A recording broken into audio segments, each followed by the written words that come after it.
Selamat malam semuanya. Saat ini kami dari kelompok penalaran reflektif akan mempresentasikan ujian akhir semester dengan topik analisis pada berita kedatangan Cristiano Ronaldo ke Indonesia. Presentasi ini akan diajukan oleh Bapak Alfrino, Bapak Aryuko, Ibu Bestari, saya sendiri dengan Hari Santoso, Bapak Immanuel dengan Ibu Yesi. Sebelum kita mulai presentasi ini, kita akan mulai dengan doa pembukaan terlebih dahulu. Kami persilakan kepada Ibu Yesi untuk memimpin kita di dalam doa. Dipersilakan Ibu Yesi. Ya, saya akan memimpin doa pembukaan di dalam iman Kristiani. Mohon yang lainnya juga mengikuti berdasarkan keyakinan masing-masing. Ya Tuhan, terima kasih ya Tuhan atas semua berkat dan anugerah yang sudah Kau berikan kepada kami. Terutama dalam satu semester ini kami sudah mempelajari mata kuliah penalaran reflektif dan dibimbing oleh Pak Kusman Sudarja.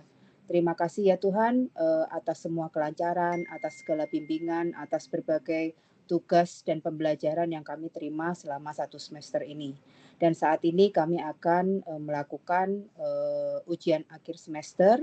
Lindungilah kami ya Tuhan, agar kiranya semuanya dapat berjalan dengan lancar dan apa yang kami sajikan dan telah kami buat dapat berguna bagi diri kami masing-masing dan juga bagi semua teman-teman yang mempelajari mata kuliah ini.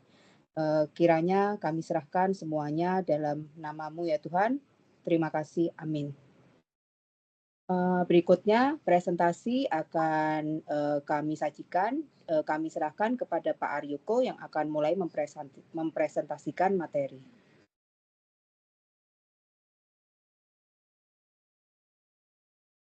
Baik, terima kasih Ibu Yesi. Izin saya mempresentasikan mengenai kategori klaim. Yang pertama itu klaim diri, yakni Cristiano Ronaldo merupakan mega bintang sepak bola. Yakni ini adalah klaim yang semua orang sudah pahami dan dapat dikatakan sebagai suatu klaim secara umum. Yang kedua itu adalah non-klaim, mengenai apakah Cristiano Ronaldo telah bersepakat dengan Geraha Indonesia untuk datang ke Indonesia. Di sini tidak dapat disimpulkan bahwa apakah sudah ada kesepakatan mengenai kedatangan Cristiano Ronaldo tersebut. Yang ketiga itu mengenai klaim nilai. Di sini seharusnya Yayasan Geraha Kasih Indonesia memberikan kepastian atas kedatangan Cristiano Ronaldo ke Indonesia. Di sini ada nilai kepastian mengenai kalimat yang bisa disampaikan sehingga itu menjadi sebuah amanah. Di situ ada nilai amanah. Yang keempat itu ada klaim faktual. Di sini ada fakta yang disajikan, yaitu Pemprov NTT hanya mengetahui informasi kedatangan Cristiano Ronaldo dari surat yang dikirimkan Asosiasi Asprof PSSI NTT dan pemberitaan media. Di sini dijelaskan juga mengenai surat. Jadi Pemprov NTT hanya mengetahui itu berdasarkan surat yang dikirimkan oleh asosiasi. Di sini ada fakta yang tersaji mengenai klaim tersebut. Selanjutnya mengenai klaim objektif, di sini kepastian mengenai kedatangan Cristiano Ronaldo harus disampaikan oleh Yayasan Geraha Kasih Indonesia kepada masyarakat. Di sini dijelaskan bahwa ada objektivitas bahwa yayasan tersebut harus memberikan kepastian mengenai kedatangan Cristiano Ronaldo kepada masyarakat di Indonesia agar tidak terjadi simpang mengenai klaim subjektif. Di sini dijelaskan bahwa Yayasan Geraha Kasih Indonesia pasti ingin meraih popularitas agar lebih dikenal masyarakat dengan berusaha mendatangkan Cristiano Ronaldo. Dan di sini terdapat subjektivitas mengenai keinginan meraih popularitas tersebut untuk mendatangkan Cristiano Ronaldo. Yang selanjutnya ada klaim preskriptif. Jika memang Cristiano Ronaldo tidak datang, sebaiknya pihak yang menyampaikan secara terbuka agar masyarakat dari luar Kupang tidak menunggu hal yang belum pasti. Dari klaim nilai preskriptif ini ada saran untuk menyampaikan secara terbuka ke masyarakat. Jadi ada semacam arahan yang positif untuk memberikan hal yang lebih pasti. Lalu selanjutnya ada klaim mengenai deskriptif, yakni Rita yang merupakan PLH Gubernur NTT menjelaskan sehari sebelumnya telah digelar rapat koordinasi forum Forkompimda NTT dan Yayasan Geraha YGKI untuk memastikan kebenaran informasi tersebut. Namun yayasan tidak bisa memberikan jadwal pasti atas kunjungan Cristiano Ronaldo. Di sini juga dijelaskan secara deskripsi bahwa sebelum adanya informasi itu mereka melakukan rapat koordinasi. Di sini dijelaskan secara rinci mengenai rapatnya bersama siapa dan lainnya. Untuk slide selanjutnya akan dijelaskan oleh Pak Alfrino. Terima kasih. Saya akan menjelaskan mengenai analisis kritis kasus. Berita berasal dari laporan media lokal atau nasional yaitu detik.com yang mencakup pernyataan dari pejabat pemerintah dan yayasan terkait. Dalam berita tersebut ada dua pengucap utama. Yang pertama adalah Rita Wisan sebagai pelaksana harian Gubernur NTT yang menyatakan bahwa belum ada konfirmasi resmi terkait kedatangan Ronaldo. Yang kedua adalah Susi Maria Kapitana, Ketua Yayasan Geraha Kasih Indonesia yang mengklaim bahwa Ronaldo akan datang. Informasi yang disampaikan di dalam berita ini sama dengan informasi yang disampaikan oleh media massa elektronik lainnya. Analisis yang pertama, dalam kasus kunjungan Cristiano Ronaldo ke Kupang, hubungan logis antara ide dasar Ronaldo akan datang dan dasar pendukung yang diajukan oleh Yayasan Geraha Kasih Indonesia tidak kuat. Secara logika, setiap klaim harus dihubungkan dengan bukti yang konkret untuk mendukung keabsahannya. Namun, dalam kasus ini, yayasan menyatakan bahwa Ronaldo akan hadir, tetapi tidak menunjukkan dokumen resmi, seperti kontrak atau dokumen pendukung lainnya. Berikutnya adalah surat atau undangan dari Asprof PSSI NTT, juga hanya berupa pengantar lokal, bukan representasi otorisasi resmi dari pihak internasional. Evaluasinya adalah hubungan antara ide dan bukti tidak logis, karena klaim besar datangnya tokoh dunia tidak didukung dengan bukti formal yang sepadan dengan besarnya klaim itu sendiri. Akibatnya, hubungan logis antara klaim dan fakta lemah atau bahkan tidak terbentuk. Dan analisis yang kedua, untuk menilai validitas kesimpulan, penting untuk melihat sumber data dan cara interferensinya. Yang pertama adalah kesimpulan bahwa Ronaldo pasti akan datang tidak berbasis bukti konkret, dokumen, publikasi resmi, pengumuman dari Cristiano Ronaldo atau manajemennya. Kesimpulan itu tampaknya lebih berlandaskan pada keyakinan pribadi dari ketua yayasan yang mengaku mendapat informasi dari pihak ketiga. Evaluasinya adalah kesimpulan yang disebarluaskan kepada publik lebih berbentuk firasat optimis atau keyakinan emosional tanpa dukungan bukti sahih. Ini berbahaya dalam konteks komunikasi publik karena menimbulkan ekspektasi besar tanpa dasar. Analisis yang ketiga adalah penalaran pihak-pihak terkait menunjukkan beberapa inkonsistensi dan inkoherensi yang cukup nyata. Yang pertama, awalnya diklaim bahwa Cristiano Ronaldo akan datang minggu ini. Namun setelah dikritik, pernyataan berubah menjadi masih menunggu kabar. Dan yang kedua, jadwal kegiatan yang diklaim ada ternyata tidak bisa diperlihatkan rinciannya. Dan yang ketiga adalah pemerintah NTT menyatakan belum ada kejelasan, sementara yayasan tetap bersikukuh pasti datang, menunjukkan ketidakkonsistenan dalam komunikasi.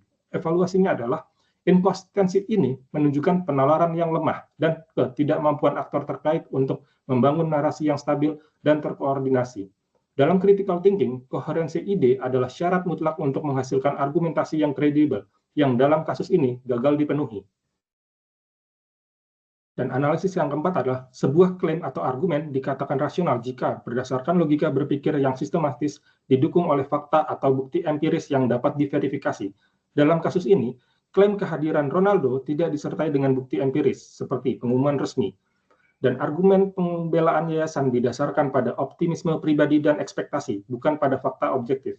Dan tidak ada pengumuman resmi dari pihak Cristiano Ronaldo. Evaluasinya adalah klaim dan argumentasi yang muncul tidak sepenuhnya rasional atau empiris. Mereka lebih berupa narasi relatif ketimbang hasil penalaran berbasis data dan logika objektif. Selanjutnya akan dijelaskan oleh Bapak Hari. Terima kasih Bapak Alfrino. Selanjutnya saya akan melanjutkan presentasi untuk memahami dari mana informasi ini datang. Informasi mengenai rencana kedatangan Cristiano Ronaldo ke Kupang awalnya datang dari Yayasan Geraha Kasih Indonesia yang disampaikan secara lisan oleh ketuanya Susi Maria Kapitana. Selain itu, terdapat surat pengantar dari Asprof PSSI NTT kepada Pemprov NTT yang menyebutkan rencana kunjungan Ronaldo. Informasi ini kemudian menyebar luas melalui berbagai media lokal dan nasional sehingga memperluas jangkauan berita. Sumber tambahan lainnya termasuk media sosial seperti Twitter, Instagram, dan WhatsApp yang menyebarkan foto, video, atau klaim tambahan, meskipun seringkali tanpa verifikasi. Penting untuk dicatat bahwa informasi ini tidak berasal langsung dari pihak Cristiano Ronaldo, yang menunjukkan bahwa aliran informasi lebih banyak berlandaskan pada klaim lokal tanpa adanya dukungan bukti dari sumber primer yang berwenang. Lantas, apakah sumber informasi ini dapat dipercaya? Mari kita lakukan penilaian terhadap Yayasan Geraha Kasih Indonesia dalam konteks ini. Pertama, YGKI adalah lembaga lokal, namun mereka tidak menunjukkan surat resmi, kontrak atau perjanjian tertulis yang membuktikan adanya hubungan langsung dengan manajemen Cristiano Ronaldo. Kedua, klaim mereka lebih berdasarkan pada koneksi pribadi dan komunikasi informal. Ketiga, ketika diminta bukti konkret dalam rapat dengan pemerintah provinsi, pihak yayasan tidak mampu menunjukkannya. Selanjutnya adalah evaluasi berdasarkan analisa. Atas hal tersebut terdapat berbagai dampak. Dampak yang pertama itu adalah dampak sosial. Masyarakat mengalami kekecewaan akibat informasi yang tidak akurat, terutama penggemar yang sudah datang ke Kupang. Kepercayaan publik terhadap informasi resmi dan media menurun, dan kasus ini bisa menjadi pembelajaran penting tentang literasi media dan kehati-hatian terhadap berita viral. Kemudian apa dampaknya terhadap kelembagaan dan reputasi? Untuk reputasi Yayasan Geraha Kasih Indonesia dan Asprof PSSI NTT itu menurun karena dianggap menyampaikan informasi yang tidak terverifikasi. Pemerintah Provinsi NTT dinilai kurang sigap dalam memverifikasi dan mengendalikan arus informasi, meskipun akhirnya mengambil langkah klarifikasi. Kemudian selanjutnya adalah pertimbangan etis. Ada pelanggaran etika komunikasi publik karena klaim besar disampaikan tanpa bukti kuat. Media juga dinilai kurang berhati-hati dalam menyampaikan berita sebelum verifikasi memadai. Masyarakat terdampak oleh penyebaran konten yang belum diverifikasi dan bahkan hoax visual. Kemudian ada juga dampak mengenai risiko administratif dan hukum. Yang pertama adalah pemborosan sumber daya. Ada potensi pemborosan sumber daya yang signifikan jika persiapan dilakukan berdasarkan informasi yang tidak valid. Yang kedua, adanya sanksi hukum. Jika terbukti menyebarkan informasi palsu secara sengaja, pihak terkait dapat dikenai sanksi hukum sesuai dengan Undang-Undang Informasi dan Transaksi Elektronik atau UU ITE atau pidana pemalsuan. Kemudian bagaimana terkait dengan solusi dan pencegahannya? Yang pertama adalah SOP verifikasi informasi. Penting untuk mengembangkan dan menerapkan standar operating procedure untuk verifikasi informasi publik, terutama yang berskala besar. Yang kedua adalah prinsip verifikasi media. Media harus mengedepankan prinsip verifikasi ganda sebelum menyampaikan informasi kepada publik. Poin ketiga adalah unit klarifikasi cepat. Pemerintah perlu membentuk unit yang bertugas untuk melakukan klarifikasi cepat terhadap informasi sensitif yang beredar. Dan yang terakhir, solusi dan pencegahannya adalah peningkatan literasi masyarakat. Masyarakat harus didorong untuk lebih kritis dan bijak dalam menanggapi informasi yang belum terverifikasi. Untuk slide selanjutnya akan dibawakan oleh Ibu Yesi. Saya persilakan kepada Ibu Yesi. Iya, terima kasih Pak Hari. Berikutnya saya akan memaparkan mengenai argumen, counter-argumen, dan silogisme kategoris. Untuk argumen yang mendukung dari kasus yang sedang kita bicarakan adalah rencana kunjungan Cristiano Ronaldo ke Kupang yang diumumkan oleh Yayasan Geraha Kasih Indonesia bisa saja benar dan dapat dipercaya. Karena tidak mungkin sebuah yayasan berani membuat pernyataan besar tentang mega bintang dunia tanpa dasar yang kuat. Jadi, pemerintah Provinsi NTT seharusnya mengapresiasi inisiatif yayasan ini. Kunjungan Cristiano Ronaldo bisa menjadi contoh inspiratif bagi tokoh dunia lainnya untuk berkontribusi pada kegiatan kemanusiaan di Indonesia. Oleh karena itu, rencana ini patut didukung oleh masyarakat dan pihak lain. Sedangkan counter argumen dari argumen di atas adalah rencana kunjungan Cristiano Ronaldo ke Kupang yang diumumkan oleh Yayasan Geraha Kasih Indonesia cukup meragukan. karena tidak ada bukti konkret seperti konfirmasi resmi dari pihak Cristiano Ronaldo atau jadwal pasti yang disampaikan oleh yayasan. Hanya karena sebuah yayasan mengklaim sesuatu, tidak berarti klaim itu benar, terutama ketika Pemprov NTT sendiri menyatakan bahwa hingga kini tidak ada kepastian. Jika klaim ini ternyata hoaks, hal ini justru dapat merusak kepercayaan masyarakat terhadap kegiatan amal dan mengecewakan penggemar yang telah datang dari jauh seperti yang dikhawatirkan komunitas penggemar di Kupang. Berikutnya adalah silogisme kategoris dari kasus di atas. Yang pertama adalah premis pertama, semua pihak yang menginisiasi suatu kegiatan harus bertanggung jawab memberikan informasi yang jelas kepada pihak terkait. Premis kedua, YGKI menginisiasi kegiatan kunjungan Cristiano Ronaldo ke Kupang. Kesimpulan, jadi YGKI harus bertanggung jawab memberikan informasi yang jelas kepada pihak terkait mengenai kunjungan tersebut. Demikian presentasi dari saya dan akan dilanjutkan oleh teman saya, Ibu Bestari. Terima kasih. Terima kasih, Ibu Yesi. Saya akan menjelaskan mengenai pola deduktif spesifik. Yang pertama adalah modus ponen. Modus ponen dari artikel kunjungan Cristiano Ronaldo ke Kupang. Yang pertama, jika P maka Q, padahal P maka Q. Premis pertama, jika Yayasan Geraha Kasih Indonesia atau YGKI memiliki konfirmasi resmi dari Cristiano Ronaldo, maka kepastian kunjungan dapat diumumkan. Premis kedua, YGKI memiliki konfirmasi resmi dari Cristiano Ronaldo. Kesimpulan, maka kepastian kunjungan dapat diumumkan. Kemudian yang kedua adalah modus tollens.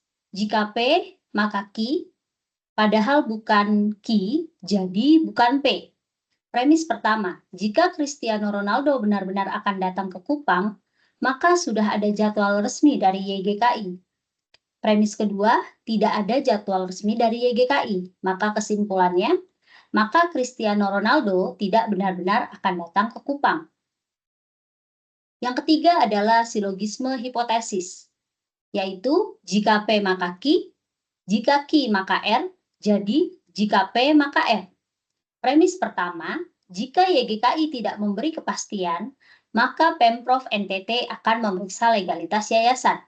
Premis kedua, jika Pemprov NTT memeriksa legalitas yayasan, maka kredibilitas YGKI bisa dipertanyakan. Kesimpulannya, jadi jika YGKI tidak memberi kepastian, maka kredibilitas YGKI bisa dipertanyakan. Kemudian yang selanjutnya adalah silogisme disyungtif. P atau Q, bukan P, jadi Q. Premis pertama, entah Cristiano Ronaldo benar-benar akan datang atau kabar itu hanyalah hoax. Premis kedua, Cristiano Ronaldo tidak benar-benar akan datang. Kesimpulan, maka kabar itu hanyalah hoax. Kemudian yang selanjutnya adalah pola deduktif spesifik dilema. P atau Q, jika P maka R, jika Q maka S, jadi R atau S. Premis pertama, entah YGKI memiliki bukti kuat atau tidak memiliki bukti kedatangan Cristiano Ronaldo. Premis kedua, jika YGKI memiliki bukti kuat, maka publik akan percaya dan persiapan dapat dilakukan. Premis ketiga, jika YGKI tidak memiliki bukti, maka kredibilitas yayasan akan dipertanyakan. Kesimpulannya, maka publik akan percaya dan persiapan dapat dilakukan, atau kredibilitas yayasan akan dipertanyakan. Selanjutnya akan dijelaskan oleh rekan kami, yaitu Bapak Immanuel. Berikut adalah argumen induk spesifik. Dari secara analogi, berita kunjungan Cristiano Ronaldo ke Kupang yang ternyata tidak jelas dan tanpa bukti konkret membuat harapan penggemar mega bintang tersebut jatuh ke jurang. Harapan besar untuk bertemu mega bintang dunia kandas akibat ketidakpastian dan penantian sia-sia seperti yang diungkapkan oleh komunitas penggemar dari luar daerah. Informasi yang disebarkan oleh pihak YGKI tanpa kepastian sungguh tidak dapat diterima oleh akal sehat. sama seperti kasus lain yang mengeksploitasi harapan publik demi perhatian. Dari segeneralisasi, kegagalan Yayasan Geraha Kasih Indonesia untuk memberikan bukti konkret atas klaim kunjungan Cristiano Ronaldo seolah menunjukkan bahwa banyak pihak di Indonesia masih dengan mudah menyebarkan informasi sensasional tanpa verifikasi yang memadai. Jika semua yayasan dapat mengklaim keterlibatan mega bintang dunia tanpa kepastian, hal ini juga kemungkinan dapat dilakukan oleh individu atau kelompok lain dengan klaim yang lebih kecil. Pantas saja masyarakat Indonesia sering menjadi korban ekspektasi palsu dan informasi yang tidak valid. Sebagaimana terlihatnya dari kekecewaan penggemar yang menunggu tanpa jelas. Dari kasualitas, klaim Yayasan Geraha Kasih Indonesia bahwa Cristiano Ronaldo akan datang ke Kupang tanpa disertai bukti konkret yang telah menyebabkan kecewaan dan ketidakpastian, terutama mereka yang telah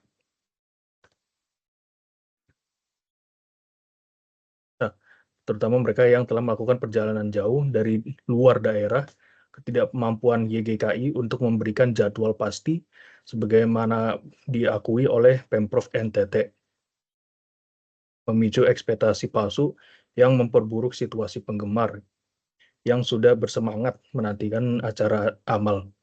Akibatnya, kepercayaan publik terhadap kegiatan yang serupa berisiko rusak karena masyarakat merasa dipermainkan oleh janji yang tidak dipenuhi. Berikut lanjut dengan Bu Siva.